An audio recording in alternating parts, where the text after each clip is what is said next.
Hi అండి, welcome to my channel. కొంతమంది husbands ఏంట్రా ఈమె అస్తమానం పిలుస్తూనే ఉంటుంది ఏవండి ఏవండి అని చెప్పేసి అనుకుంటూ ఉంటారు కదా. కాదండి, కొంచెం అర్థం చేసుకుంటే అసలు వైఫ్ ఎందుకు పిలిచిందా అనేది మీకే తెలుస్తుంది. కొంతమంది మోడర్న్ హస్బెండ్స్ ఉంటారండి, వాళ్ళు వైఫ్ చెప్పకుండానే అర్థం చేసుకొని ఏవండి అని పిలవగానే వాళ్ళకి కావాల్సిన పని చేసి పెట్టేస్తారు. కొంతమంది ఉంటారు, వాళ్ళకి అర్థమవుతుంది నేను ఎందుకు చేయాలి అన్న కొంచెం ఈగో అనమాట. సో చెయ్యరు. సరే, అసలు వైఫ్ ఎందుకు పిలుస్తుందో ఒకసారి చూసేద్దాము. కిచెన్లో నుంచి పిలిచింది అనుకోండి, బొద్దింకుందని అర్థం. రెస్టారెంట్లో తిన్నాక పిలిస్తే ఇంకేముందండి బిల్లు కట్టాలని. కళ్యాణ మండపంలో పిలిస్తే తెలిసిన వారు ఎవరో వచ్చారని అర్థం. బట్టల షాప్లో పిలిస్తే తనకు నచ్చిన శారీయో డ్రెస్సో దొరికేసిందని.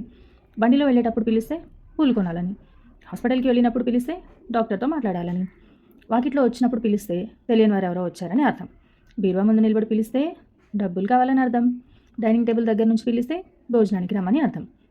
భోజనం చేసేటప్పుడు పిలిస్తే భోజనం టేస్ట్ ఎలా ఉందని అర్థం. అద్దం ముందు నిలబడి పిలిస్తే ఈ డ్రెస్లోనో శారీలోనో తను ఎలా ఉందో చెప్పమని అర్థం. నడిచేటప్పుడు పిలిస్తే తన చేయి పట్టుకొని నడవమని అర్థం. అర్థమైందా అండి? తను చివరి శ్వాస తీసుకునేటప్పుడు ఏమండి అని పిలిస్తే మీరు చివరి శ్వాస తీసుకునేటప్పుడు ఏమండి అని పిలిస్తే మీతో పాటు తనని కూడా తీసుకెళ్ళమని అర్థం. ఇన్ని అర్థాలను పెట్టుకొని అర్థం లేకుండా ఏమండి అని పిలుస్తుందని ఎలా అంటారండి మీరు? అవునా కాదా? ప్రతిదానికి అర్థం ఉంటుందండి. అర్థం చేసుకునే హస్బెండ్ దొరికినప్పుడు ఇన్ని అర్థాలు ఒకేసారి అర్థమైపోతాయి. స్పెషల్గా ఎవరు దాని గురించి చెప్పాల్సిన పనే ఉండదు. కానీ ఈ అర్థాలని అపార్థం మాత్రం చేసుకోకండి. కానీ ఆ ఏవండి అనే పిలుపులో ఉన్న ఆనందాన్ని మీరు గుర్తుంచుకుంటే అంతే చాలు. ఇప్పుడు లైఫ్ అంతా హ్యాపీగా ఉంటుంది. ఏంటి ఎప్పుడు ఏవండి అని పిలుస్తుంటావు అని మీరు చిరాకు పడకండి, తనని చిరాకు పెట్టకండి. అంతే. ఒకే వ్యక్తితో ప్రతిరోజు ప్రేమలో పట్టవేనండి పెళ్ళంటే. అవునా కాదా? నాకు తెలిసినంతవరకు అదే.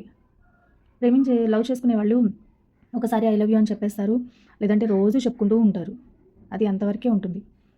కానీ పెళ్ళి అలా కాదండి. వైఫ్ రోజు కొత్తగా కనిపిస్తుంది, హస్బెండ్ కూడా అంతే, రోజు కొత్తగా కనిపిస్తాడు. రోజు చూసే మనిషి, కానీ అలా కాదు, రోజు తనలో ఏదో కొత్తదనం ఉంటుంది. ఒకే వ్యక్తితో ప్రతిరోజు ప్రేమలో పట్టమేనండి పెళ్ళి. ఇదొక్కటి గుర్తుపెట్టుకుంటే చాలు, లైఫ్ అంతా హ్యాపీగా లీడ్ చేసేయచ్చు. మన వాళ్ళనే కాదండి, ముని మన వాళ్ళని మనవరాళ్ళని కూడా ఎత్తుకోవచ్చు. ఏమంటారు? అవునా కాదా? Thanks for listening. ఉంటానండి, బాయ్.